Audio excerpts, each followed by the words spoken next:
আসসালামু আলাইকুম everyone, welcome back to my channel. কেমন আছেন সবাই? আশা করছি আল্লাহর অশেষ রহমতে সবাই অনেক ভালো আছেন, সুস্থ আছেন। আলহামদুলিল্লাহ, আমরাও ভালো আছি। নতুন আরও একটি ভ্লগ নিয়ে হাজির হলাম। আশা করছি আজকের ভিডিওটা আপনাদের কাছে ভালো লাগবে। তো গ্রামে এসেছি, বেশ কয়েকদিন হয়ে গিয়েছে, তো এখনও মায়ের সাথে দেখা হয়নি। আপুর বাসাতেই আছি। তো আপুর বাসাতে আমাদের দিন কেমন কাটছে সেই সব কিছু নিয়েই থাকছে আজকের ভিডিওটা। সকালে আপু গরম ভাত রান্না করেছে, তার সাথে বলছিল যে আপুদের গাছের বড় একটা বেগুন আছে, সেটা পুড়িয়ে ভর্তা বানানোর জন্য। তার জন্য বেগুনটাতে আমি ভালো করে তেল মাখিয়ে তারপরে চুলার ওপরে বসিয়ে দিলাম পোড়ানোর জন্য।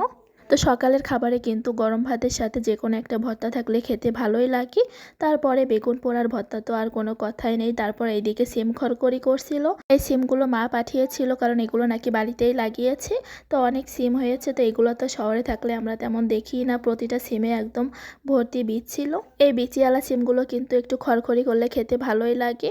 তার জন্য লবণ, হলুদ, তারপরে পানি দিয়ে ভালো করে সিদ্ধ করে নিয়েছে। তারপর এখন পানিটা ভালো করে শুকিয়ে তেলের ওপরে পেঁয়াজ, রসুন আর শুকনো মরিচ ভেজে তারপরে তেলের ওপরে দিতে হবে। আর এইদিকে বেগুনটাও পোড়ানো হচ্ছিল, তো ওইদিকে কিন্তু সিমটা প্রায় রান্না হয়ে যাচ্ছে, আর তেলের পরে দিলেই হয়ে যাবে। তো এর মাঝে কিন্তু বেগুনটাও পোড়ানো হয়ে গিয়েছে, তো সিমটা তেলের পরে দিতে হবে। তো বেগুনটা এখন নামিয়ে তারপরে আপু খোসা ছাড়িয়ে নিবে। এর মাঝে আমি একটু উষ্ণ গরম পানির সাথে 1 চামচ পরিমাণ চিয়া সিড আর মধু মিশিয়ে খেয়ে নিচ্ছিলাম। তো আজকে আমি লেবু দিইনি। তো সবসময় ভাবি যে বাসায়ও আমি এইরকম লেবু দিয়ে ডিটক্স ওয়াটার বানিয়ে খাবো, কিন্তু একদমই খাওয়া হয়ে ওঠে না আর একার জন্য। কিন্তু এখানে আসার পরে দেখি আপুও খায়, তার জন্য আমারও একটু খাওয়া হচ্ছে। অনেক সময় দেখা যায় একার জন্য আর আলসেমি করে আর কিছুই করা হয় না। তারপর এখানে তেল দিয়ে তার ভিতরে রসুন, তারপর পেঁয়াজ আর কয়েকটা শুকনো মরিচ দিয়েছিল, কারণ ওখানে ঝালটা একদমই কম দিয়েছিল। তার জন্য গোটা শুকনো মরিচ ভেজে তারপরে এখন সিমগুলো দিয়ে দিচ্ছে। তো সিমটা এখন ভালো করে তেলের ওপরে দিয়ে নেড়ে চেড়ে নিবে। বিসিওয়ালা এই সিমটা আমার কাছে বড়ি দিয়ে তারপর এইভাবে খড়খড়ি করলে অনেক ভালো লাগে। তো এটা মাছ দিয়ে ঝোল করে রান্নার থেকে এইভাবে যদি খড়খড়ি করা হয় একটু শুকনো করে, তাহলে কিন্তু খেতে আরও বেশি ভালো লাগে। তো সিমগুলো দিয়ে চুলার আঁচটা একদম কমিয়ে কিন্তু বেশ অনেকটা সময় ধরে একটু নেড়ে চেড়ে নিতে হবে। তো এটা রান্না শেষ করে তারপরে আবার বেগুনের ভর্তাটা বানিয়ে নিবে। তা আপু বলছিল আমাকে বানাতে, তো আমি বললাম যে আপুকেই বানিয়ে নিতে, কারণ আমার হাতটা একটু কেটে গিয়েছিল। তার জন্য আপুই ভর্তাটা বানাবে। তো বেগুনের ওপরে যে পোড়া স্কিন সেটা এখন ছাড়িয়ে নিচ্ছিল। তো বেগুনটা যদি পোড়ানোর আগে সরিষার তেল মালিশ করে দেওয়া হয়, তাহলে কিন্তু বেগুনের খোসা ছাড়াতে খুব বেশি একটা সমস্যা হয় না। কিন্তু আজকে আমাদের বেগুনটা একটু বেশি পোড়ানো হয়ে গিয়েছে, তার জন্য খোসাটা এমন ছোট ছোট টুকরো টুকরো হয়ে গিয়েছে, তাই ছাড়াতে একটু সমস্যা হচ্ছিল। তারপর আস্তে ধীরে বেগুনের পোড়া সম্পূর্ণ খোসাগুলো ছাড়িয়ে তারপর এখন ছুরি দিয়ে এটা কেটে নিচ্ছিল, কারণ অনেক বেশি গরম ছিল, তার কারণে হাতে দেওয়া যাচ্ছিল না। বেগুনটা যদি আস্ত পুড়িয়ে তারপরে ভর্তা বানানো হয়, তার জন্য কিন্তু এইভাবে একটু ভালো করে সব কিছু দেখে নিতে হয়, কারণ ভিতরে কোনো পোকা আছে কি। তো পোকা থাকলে কিন্তু এইভাবে চেক করার সময়ই বোঝা যাবে। এই বেগুনটা ভালোই ছিল, কোনো পোকা ছিল না। তারপর বেগুনটা এখন ভর্তা বানিয়ে নিবে, তার জন্য শুকনো মরিচ তারপর লবণটা ভালো করে মেখে নিয়েছে। তারপর এখন সরিষার তেল দিয়ে দিল একটু বেশি করে, আর এখন দিয়ে দিলাম পেঁয়াজ কুচি। তো এখন সব কিছু ভালো করে ডলে তারপর আপু ভর্তাটা বানিয়ে নিবে। লবণটা দিতে ভুলে গিয়েছিল, তার জন্য এখন লবণ দিয়ে দিল। তা এখানে কিন্তু বাবুদের জন্য আলাদা করে একটু রেখে দিয়েছি, কারণ আমরা ঝাল দিয়ে মাখাচ্ছি তার জন্য। বাচ্চারা ঝাল দিলে খেতে পারবে না, তাই ওদের জন্য আলাদা করে মাখিয়ে নেওয়া হবে পরে। তো এখন সব কিছু একসাথে আপু ভালো করে মাখিয়ে নিচ্ছিল। তো যখন এই বেগুন ভর্তাটা বানাচ্ছিল, তো সরিষার তেলটাও এত ভালো ছিল, একদম খাঁটি সরিষার তেল দিয়ে বেগুন ভর্তাটা বানানো হয়েছে। তার জন্য কিন্তু ফ্লেভারটা অনেক ভালো আসছিল।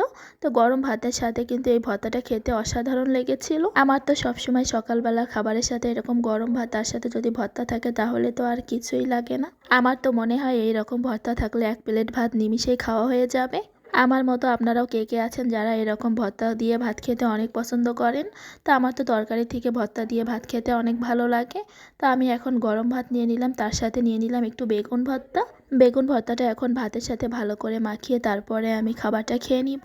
তারপর বাচ্চাদেরকে খাবার খাইয়ে তারপর ওদেরকে ছাদে নিয়ে গিয়েছিলাম খেলা করার জন্য। তো ওখানে বেশ অনেকটা সময় থাকার পর নিচে আসলাম, তো দেখছি আপু দুপুরে রান্না বান্না করছিল। তো বেগুনটা আজকে রান্না করছিল ট্যাংরা মাছ দিয়ে, তো বড় বড় ট্যাংরা মাছ ছিল, তো সেগুলোই দিয়ে আজকে বেগুনটা রান্না করা হচ্ছে। তো আপুর হাতের এই বেগুনের তরকারিটা আমার কাছে অনেক ভালো লাগে। তো আমার কাছে তো মনে হয় বেগুনের তরকারিটা রান্না করা সব থেকে বেশি সহজ, কিন্তু খেতে অনেক বেশি মজার হয়। তো আমাদের যশোর অঞ্চলে যে কাঁটাওয়ালা বেগুনটা পাওয়া যায়, এটা কিন্তু খেতে অনেক মজার হয়। তো ইলিশ মাছ দিয়ে বেগুন রান্না করলে কিন্তু সবসময়ই অনেক ভালো লাগে। বলতে পারেন এই তরকারিটা যশোর অঞ্চলের জনপ্রিয় একটা তরকারি। তারপর বিকেলবেলা আমরা ছাদে আসলাম, তা তুয়াকে বলছিলাম একটু শসা আর টমেটো কেটে নিয়ে আসতে। তারপর ও কাঁচামরিচ আর লবণ একটু থেতলে করে তারপরে নিয়ে আসছে। তাই বললাম তাহলে এগুলো একটু মাখানো যাক, গাছ থেকে লেবু পাতা ছিঁড়ে নিয়ে আসি। তো আপুদের ছাদ বাগানে তো মাশাআল্লাহ সুন্দর বাগান করেছে, তো এখানে কিন্তু লেবু গাছও আছে। এখান থেকে আমি কাগজি লেবুর পাতা ছিঁড়ে নিলাম টমেটো মাখানোর জন্য। তো টমেটো কিন্তু মাখানোর সময় একটু লেবুর পাতা দিলে অনেক সুন্দর একটা ফ্লেভার আসে আর খেতেও ভালো লাগে। বাসায় একা একা থেকে আর এইসব জিনিসগুলো খাওয়া হয় না, কিন্তু আপুদের বাসায় আসার পরে এগুলো খাওয়া হচ্ছে, কারণ তোয়া থাকে আর ওই কেটে কেটে নিয়ে এসে সব মাখিয়ে তারপরে খাওয়াই। আমার তো মনে হয় এই সমস্ত জিনিস সবাই মিলে একসাথে খেতেই বেশি ভালো লাগে একা খাওয়ার থেকে। তারপর তোয়াই এখন সব কিছু একসাথে ভালো করে মাখিয়ে নিবে। তোয়া কিন্তু এই মাখানোর কাজগুলো খুব ভালোই পারে, তো সবসময় ওই এইসব মাখিয়ে তারপরে খাওয়াই।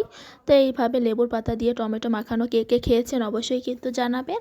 তো এখানে কিন্তু সরিষার তেলটা দিলে আরও বেশি ভালো লাগে, তো আজকে আমাদের দেওয়া হয়নি। তো এখন বিকালবেলা ছাদের ওপরে বসে বাইরের প্রকৃতি দেখছি, তার সাথে এই টমেটো মাখা খাচ্ছি। খেতে কিন্তু আসলে অসাধারণ লেগেছিল, কারণ পরিবেশের সাথে একদম মানিয়ে গিয়েছিল। পাশাপাশি বাচ্চারাও ছাদের ওপরে এসে এই সময়টাতে অনেক বেশি এনজয় করে। এত সুন্দর পরিবেশে বসে টমেটো মাখা খাওয়া, তার সাথে শেষে একদম এই যে লেবুর পাতা দিয়ে ঝোলটা তুলে খেতে একদম কিন্তু অসাধারণ লাগে।